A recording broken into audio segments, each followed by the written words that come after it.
Hello viewers, আজ আমি এসেছি বাগেরহাটের ঐতিহ্যবাহী স্থান অযোধ্যার মঠ।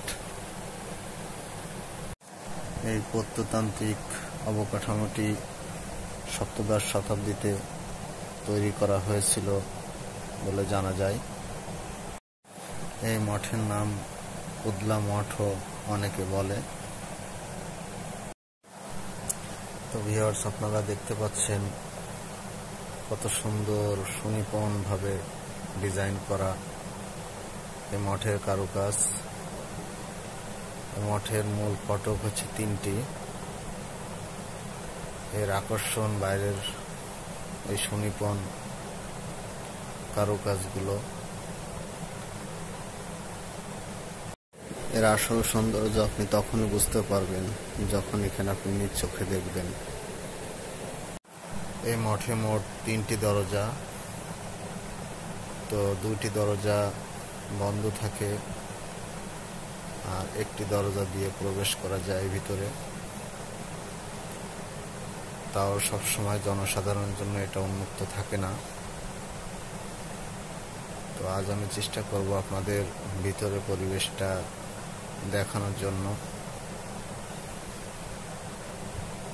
এটা হচ্ছে সাইড দরজা, এগুলো লক করা। ভিউয়ার্স, এটা হচ্ছে মূল দরজা। তো চলুন ভিতরে পরিবেশটা কেমন আপনাদের দেখাই। ভিতরে খুবই সরু রাস্তা, অনেক পুরু ওয়াল। আপনারা দেখতে পাচ্ছেন ভিতরে পরিবেশটা ঘুটঘুটে অন্ধকার, খুবই অন্ধকার, অনেক শীতল ঠান্ডা পরিবেশ ভিতরে।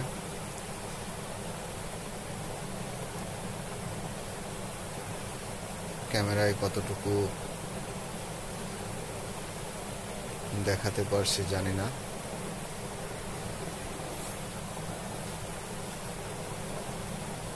এটার ভিতরে 3টে প্রবেশ পথ, 2টা বন্ধ, একটা দিয়ে প্রবেশ করা যায় ভিতরে। জনসাধারণের জন্য এটা সবসময় উন্মুক্ত থাকে না। ভিউয়ার্স, দেখতে পাচ্ছেন এখানে সংস্কারের কাজ চলছে। হাতের সুনিপুণ কত সুন্দর ডিজাইন, কত সুন্দর কারুকাজ। আসলে নিজের চোখে না দেখলে বোঝা যায় না এর সৌন্দর্যটা।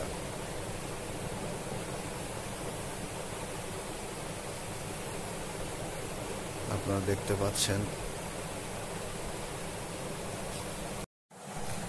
ইটগুলো খোদাই করে সুন্দরভাবে ডিজাইন কারুকাজ ফুটিয়ে তুলছে।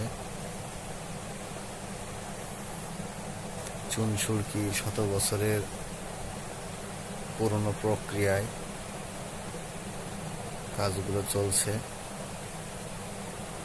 আসলে নিজের চোখে না দেখলে এগুলো উপলব্ধি করা যায় না।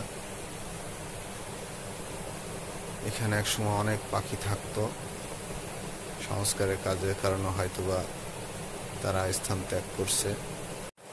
তো ভিউয়ার্স, আজ এ পর্যন্তই। আমার চ্যানেলটি সাবস্ক্রাইব করে পাশে থাকবেন, আর ভিডিওটি কেমন লাগলো কমেন্টসে জানাতে পারেন। ধন্যবাদ, সবাই ভালো থাকবেন।